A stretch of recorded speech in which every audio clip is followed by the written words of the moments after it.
petits dépôts. Et les dépôts en fait dès qu'on va vouloir s'essuyer vont être énormes. Donc c'est pour ça que je viens d'abord déposer ma matière sur ma main, venir le travailler sur ma main et ensuite venir le travailler sur mon œil. Donc ensuite je vais légèrement tracer voilà ma limite là où je ne veux pas dépasser plus. Donc là j'ai décidé que ce serait là, vous voyez. Je ne veux pas dépasser plus que ça, je viens reprendre de la matière et je fais la même chose de l'autre côté. Donc,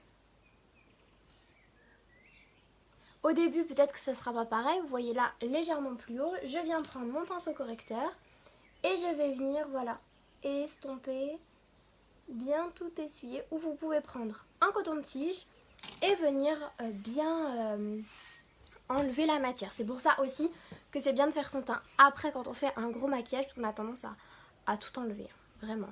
Je viens reprendre ma matière sur mon petit poignet et je vais venir voilà tracer ma hauteur. Donc pareil, en fait c'est comme quand on fait un coloriage, on fait d'abord le tour puis on va vers l'intérieur. Donc là ça va être pareil pour mettre mes délimitations.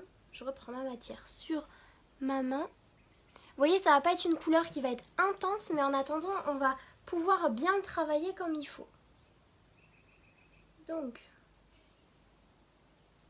je vais venir le travailler bien comme il faut juste au-dessus.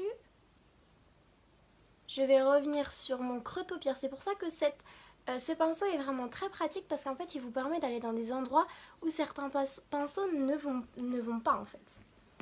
Donc là c'est vraiment la base de mon make-up. Ça veut dire que je ne vais pas dépasser plus loin, je ne vais pas dépasser plus haut. Voilà, c'est vraiment la base.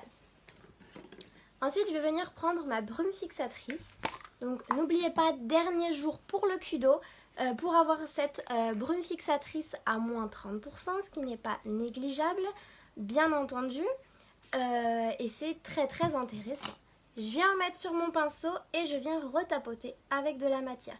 La brume fixatrice en fait va créer une forme de mouillé qui va sécher très très rapidement et qui va en fait me permettre de prendre plus de matière et que ma matière soit une crème et qui sèche très très rapidement. Donc c'est plus pratique pour venir déposer, vous voyez, sa matière avec plus d'intensité. Et à la fois, c'est plus pratique parce que ça me permet de fixer mon maquillage tout en l'appliquant.